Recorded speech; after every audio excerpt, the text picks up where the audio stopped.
welcome back to my channel. For all the new subscribers, thank you so much for subscribing, and for all the returning subscribers, welcome to another video by your fave.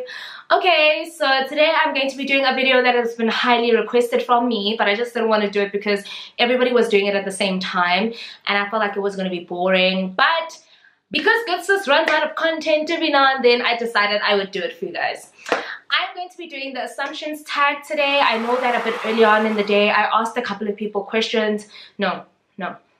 Earlier in the day, I dropped an Instagram post and I said, what are your assumptions about me? And obviously I got a lot of assumptions that happened to be the same.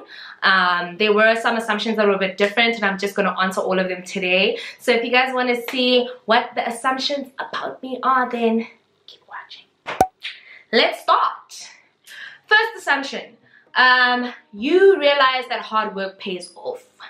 That is so true. I realized that hard work pays off. You know what? I think I played myself for the longest time thinking that you can upload once a month or upload like twice a month. I think with YouTube, you genuinely do see the hard work when you put in the effort, and the algorithm that's designed, especially for small YouTubers, it works out in their favor 80% of the time. So I also realized the need to work on my YouTube channel because I got a lot of messages about people saying we really liked you on YouTube and stuff like that, and I obviously took a break from it because my previous relationship was really it impacted me a lot. But baby girl's in a better place now, so hey, YouTube does pay well. Hard work on YouTube definitely pays off. If you really want to be the YouTuber, like your favorite YouTubers, your big YouTubers, I do think that they put in a whole lot of hard work and time. Some people just get lucky. Some people are just really pretty. Some people are just really likable. So some people will get those numbers faster than you. But if you're not doing it for the numbers and you're doing it for the genuine like of it, that you like it, then I think you definitely will succeed. So the assumption is that you're a nice person, but you don't take shit. Ingat you'd even stab a person. Honestly, the old me would have taken it to those extremes. No, not stabbing, guys. I don't want to go to jail. Orange doesn't suit me.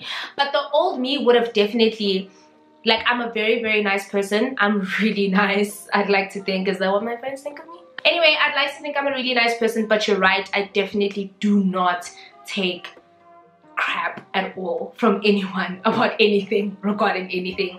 I call out my friends, I call out my friends' friends, I call out my enemies. Like, if there's anything that you want to say about me, not to my face, if you want to say it behind my back, you should be able to say it to my face. If there's anything that you disagree with when it comes to me, say it. Like, I say it all the time. I say what I want all the damn time, and if you don't agree with it, drop your location, let's go. No, guys, but I'm not a fighter anymore. The problem with fighting and the problem with being a woman who fights is that it really does impact your reputation. I almost said rep and left it there. But it does impact your reputation because you don't always want to be known for the woman that's full of conflict. It's not, some men can handle it, but some men don't find it attractive. And in most instances, especially when you hold yourself to a certain standard, you don't want to be associated with any behavior like that. But me, I can do both because it's who I am and it's what it is and it's what I'm so. You're actually a nice person, but people think you're a bad bitch. Is that what people really think of me? Do you guys really think I'm a bad bitch? No, let's discuss this actually. Do you guys think I'm a bad bitch? So I'm not a bad bitch. I thought I could be, actually. Like, there are real badass bitches out there. People who are just bad bitching to the core. I'm friends with a lot of bad bitches.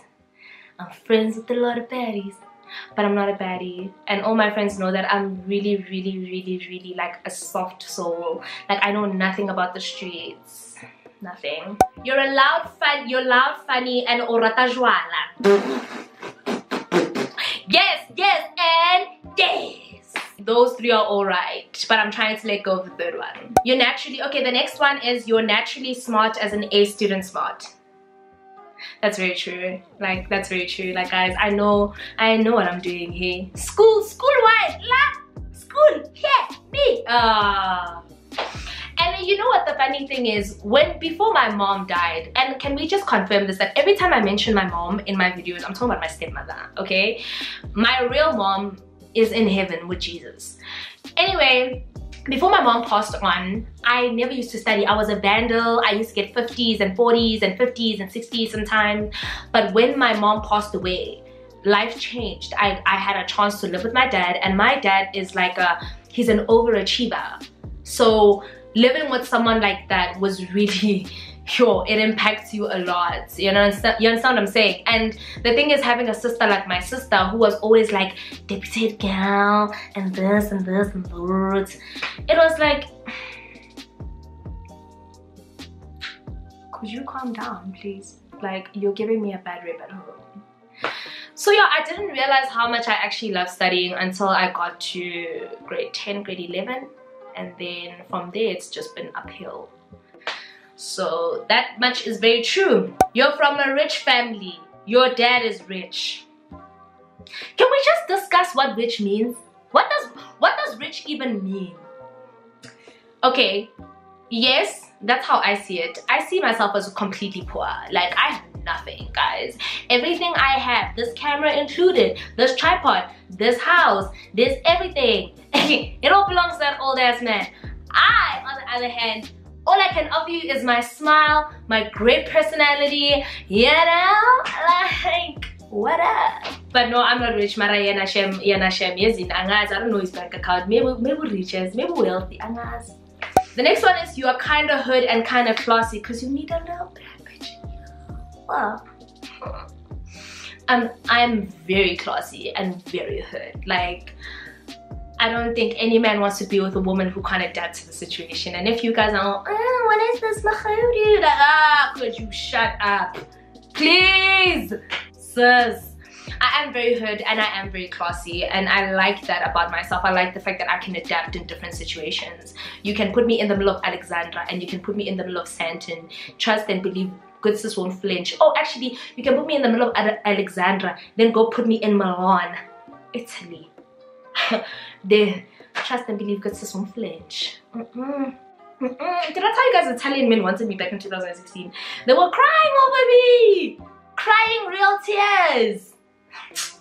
And I'm cold, that's the problem. Most of them are really the same, like, you're privileged.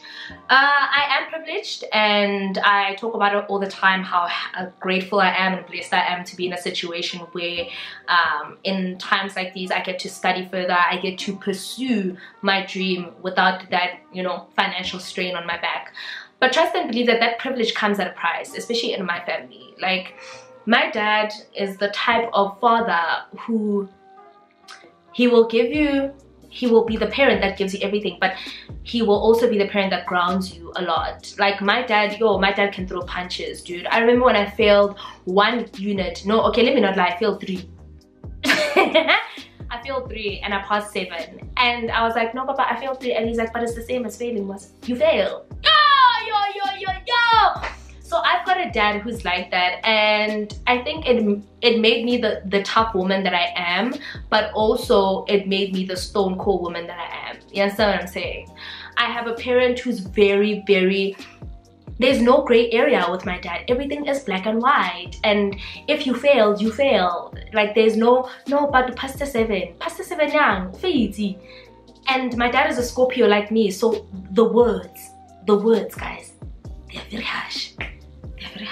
But the older I've become studying and really kind of furthering my studies, my dad has been the most supportive system. One time I failed. No, I didn't fail.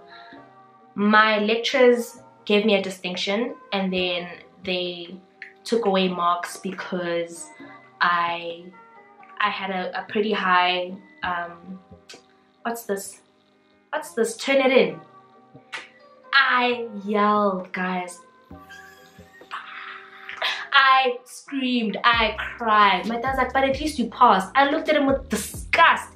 I'm like, at least I passed? At least I passed? I had a 78%, nigga.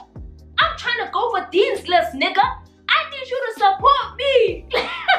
And he was like, okay, but you passed. And it's your master's. So he's very supportive and he's very harsh all at the same time. So weird. You are a rich kid. No, I am a poor kid who happens to have parents who have money. Yeah. You only date guys that are well off. Aboba, ni my sister, because Guys, all of my exes are broke. All of them. All of my exes right now. All of my exes were the brokest, bummiest, crummiest crumbs you've ever seen. Except the previous relationship, which was my first relationship where a guy bought me anything. Back in high school, I was buying my ex skateboards. Back in varsity, that ex, I was buying him clothes, and then he used my bag that I bought him to go be with his ex. Guys, I've never dated guys who are well off. They intimidate me, they scare me. I've heard bad stories about them. And the thing is, Johannesburg is so small that I have this fear of dating someone if one of my friends knows him. I can't do that. No, sorry, leave me out of it. Next one, you have a lot of friends. Wrong. I have very few friends. I have a lot of acquaintances. I have a lot of people I acquaint myself with, but I don't have a lot of friends, period, point blank. And I'm not opening up the registration for friendships. Ever. You're a Puma Silwe, but you're also quite sensitive. I'm very sensitive. I cry a lot. Just because I can shapa and pama doesn't mean that it doesn't hurt me. Things hurt me. And I'm the type of person who, my mom's death, I never really dealt with it. I just continued. Life had to move. We had to move. My mom passed away when I was young. Who knew that her passing would affect me and my relationships and things like that? But you don't see that till it's too late, right? So a quarter life crisis is kind of like when you're at this stage in your life where you just don't know where to go afterwards. And I feel like with me, so many things happened to me in the space of 3 years that I began questioning, like, is this all happening because I keep choosing the same nigga? Like, am I Captain Saver nigga? Am I always going for those niggas that I want to help, that I want to get off the ground? Am I always going for those niggas that I want to build because I have a fear of being with a man who's already built because I know he would leave me? Well-off guys ask me out all the time, guys. Well-off guys stay wanting to change my life, and I'm just like, nah, I'll take the broke guy, please. With a side of love, with a dash of a little bit of... And besides, rich guys, apparently they suck in bed. That's what my friends say. Nah, I have a thing. I'm a broke nigga magnet, and I've said this all the time. I'm a broke nigga magnet. I'm a Begazela queen. I'm a Sizo Khereza Sonke. And why? Because they get me when I'm well done. Why? No. You're not to be cooped with, but you do anything for the ones that you love. I do all the time. I think a lot of people, especially with this whole social media outbreak where people are just under the guise that nah, yeah. You know what, I didn't want to confront the situation, but I guess whatever. They are under the guise that yeah, nah, I left someone because Hasana Chelete. You guys should know me better than that by now. You should know me better than that. It's like when they go broke is when Vela I want to be knee deep within the things. It's like I will never leave someone because they don't have money. Like, no. I will leave someone though for infidelity, and I will leave someone for cheating and breaking my heart, but not for money. No, never. You're still seeing your ex. Next. I'm not gonna answer this because I know someone from the popcorn room stays camping on this channel. And then the thing is, you think I don't know because I figured out what your what's the stalker account is. Next, that I'm around 5'2". I don't know if that's 152 in centimeters, but 5'2". I think I'm 158. I'm just under 1'6". Like I'm really short. Actually, I'm really short. Someone said that your family is rich. You have a Merc and a house, but you don't work, sis. You can't. Okay, fair statement to make. I don't know how to answer this. It's partially true. I don't work, and yes, I do drive that. Like, you know, I've got a Rio too. I've got a Kia. I've got a Kia Rio. You know, please, man. There's a specific reason as to why I hide my life so much, and I hide like my parents' lives, my house, my sister, the cars, things like that, because that's not the impression I'm trying to give off. You understand what I'm saying? Those, like, it is what it is, babes. Like, you're in tune with your emotions. Very, very, very. Like, there are lots of things I don't want to admit to myself a lot, and I fight with my emotions so often. But I am someone who really, I'm a water sign. I feel everything in waves. So if I'm angry, I'm really angry. If I'm happy, I'm really happy. But as of late, I haven't been in tune with my emotions. Like, I've been running away from my emotions, because if I'm not being bullied on social media for who I'm dating, or I'm not being bullied on social media for can't comments, it's constantly a backlash over and over again. So right now I am in tune with my emotions, but fuck those things. You're a fun person to be around. Yeah, it's not a mistake, it's not. How nonsense. You are very kind, but people mustn't mess up with you. Yes. Once you kind of like screw me over a couple of times, I'm someone who's very forgiving, and I can take a lot. And I think that's what people don't understand about me over the past couple of years, is that I took in a lot. I'm not sitting here laughing as if my heart wasn't knee deep in the trenches. Hey, things will happen out there. But I am someone, after some time, when you've lost me for good. There's no coming back from that. And yeah, there really isn't there's no coming back from that. You are born into a rich family, but you don't let that define you. You work damn hard for yourself. You see? That is what I'm talking about. It's not a mistake. It's not. But I work hard, because I don't want people to look at me and see my dad's achievements or my family's achievements. I want you to look at me and see a force. You understand what I'm saying? I want to break all the stereotypes and the boundaries that you can't be beautiful and be learned and be smart, and you can't be beautiful and be at the top of the food chain. You can't be beautiful and be a COO. You can do whatever you want. And I learned that the day my mom left this earth, that if I want to actually get good marks in school, I can get good marks in school. If I want to beat you, Bonolo, in design, I can beat you in design. I'll never forget that. I'll never forget that. I really beat Bonolo in design, and Bonolo is like a top achiever, so he was not okay with that. But that's my little win. I'm joking. But yeah, I wanted to break all the stereotypes and the boundaries that a woman can't be whatever the hell she wants to be. We can be whatever we want to be. And it's not a situation of, no, because I'm not money. It's not about money. That's the thing. And I think people don't understand that people with money, we have so much issues. If it's not having to find out that your friends are fake and they're just with you because you've got money. If it's not having to find out that niggas are shelling you because you're an easy way out. They don't want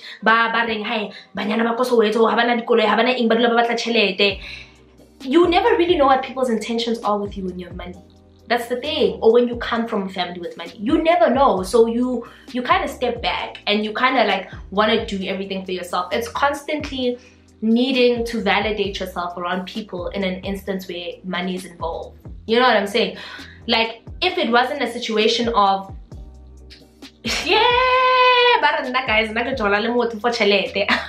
I've never laughed so hard in my life. And the thing is, anything that you do, especially how it's very nitpicked. It's very nitpicked. If people are not overly praising you, which is borderline fake, people are hating on you, which is borderline their deepest, darkest envy for you. You never know where you stand with people. Extremely protective. Yes. I'm extremely protective of the ones I love. I've gotten into fights with my friends. I've literally beat up people. Like, you know what? It's been hectic. I defend my friends. Like, I'm not fake. I'm not fake. If I feel like my friend is wrong, I'm gonna call her out on it. But the one thing that I think I've learned with people is that sometimes you don't overstep your boundary like that. Like, don't do it, because you want to defend your friend here in a Twitter war, on a timeline. Next minute she's kicking with the enemy that you told her about. Kanti, what's her one, man?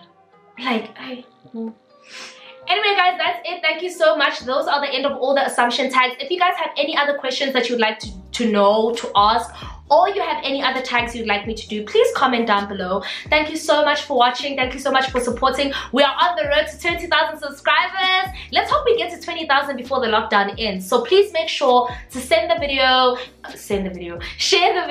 with your friends and your loved ones. But until then, I will see you guys in the next one. Bye.